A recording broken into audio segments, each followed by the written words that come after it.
Chapitre 2. En ce temps-là parut un édit de César Auguste, ordonnant un recensement de toute la terre.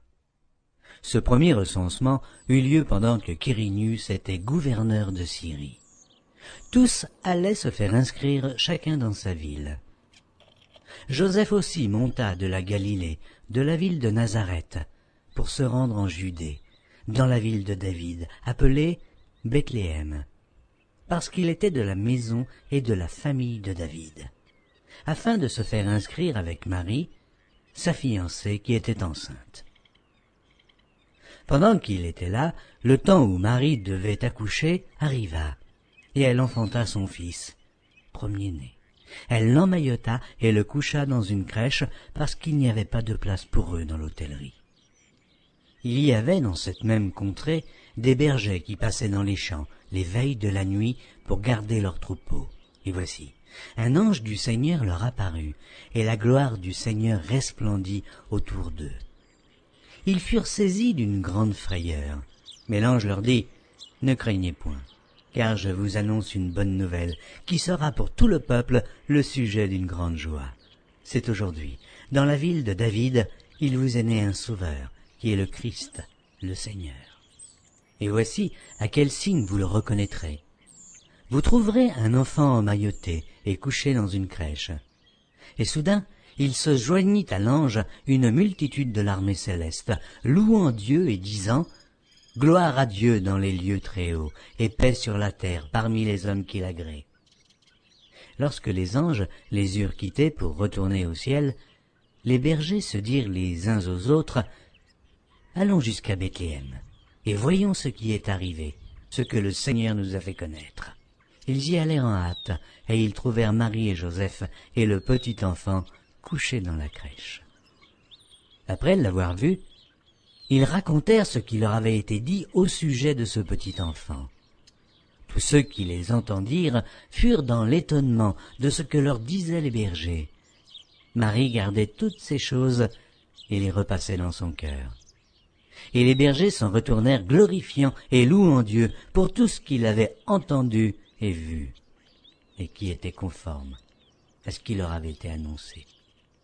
Le 8e jour, auquel l'enfant devait être circoncis étant arrivé, on lui donna le nom de Jésus, nom qu'avait indiqué l'ange avant qu'il fût conçu dans le sein de sa mère. Et, quand les jours de leur purification furent accomplis selon la loi de Moïse, Joseph et Marie le portèrent à Jérusalem pour le présenter au Seigneur, suivant ce qui est écrit dans la loi du Seigneur. Tout mâle, premier-né, sera consacré au Seigneur, et pour offrir en sacrifice 2 tourterelles ou 2 jeunes pigeons, comme cela est prescrit dans la loi du Seigneur. Et voici, il y avait à Jérusalem un homme appelé Siméon. Cet homme était juste et pieux, il attendait la consolation d'Israël, et l'Esprit Saint était sur lui. Il avait été divinement averti par le Saint-Esprit qu'il ne mourrait point avant d'avoir vu le Christ du Seigneur.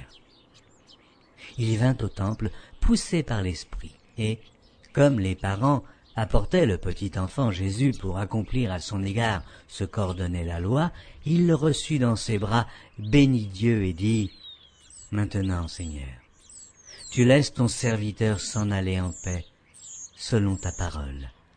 Car mes yeux ont vu ton salut, salut que tu as préparé devant tous les peuples, lumière pour éclairer les nations et gloire d'Israël ton peuple. » Son père et sa mère étaient dans l'admiration des choses qu'on disait de lui.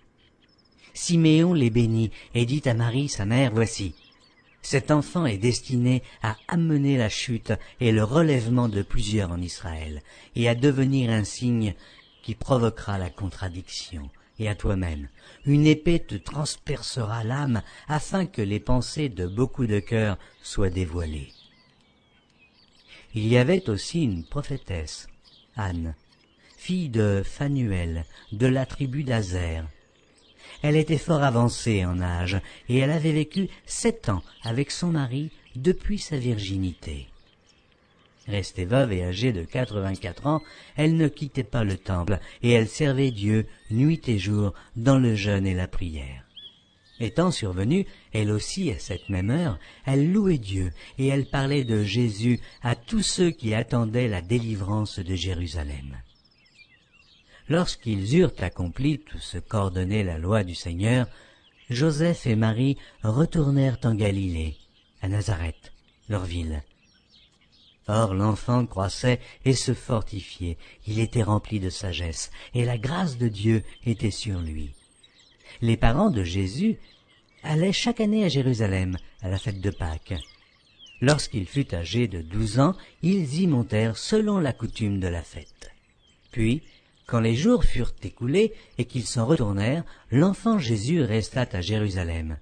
Son père et sa mère ne s'en aperçurent pas. Croyant qu'il était avec leurs compagnons de voyage, ils firent une journée de chemin, et ils le cherchèrent parmi leurs parents et leurs connaissances. Mais, ne l'ayant pas trouvé, ils retournèrent à Jérusalem pour le chercher. Au bout de 3 jours, ils le trouvèrent dans le temple, assis au milieu des lecteurs, les écoutant et les interrogeant. Tous ceux qui l'entendaient étaient frappés de son intelligence et de ses réponses. Quand ses parents le virent, ils furent saisis d'étonnement, et sa mère lui dit, « Mon enfant, pourquoi as-tu agi de la sorte avec nous? Voici, ton père et moi, nous te cherchions avec angoisse. » Il leur dit, « Pourquoi me cherchiez-vous? Ne saviez-vous pas qu'il faut que je m'occupe des affaires de mon père? » Mais ils ne comprirent pas ce qu'il leur disait. Puis il descendit avec eux pour aller à Nazareth, et il leur était soumis. Sa mère gardait toutes ces choses dans son cœur. Et Jésus croissait en sagesse, en stature et en grâce, devant Dieu et devant les hommes.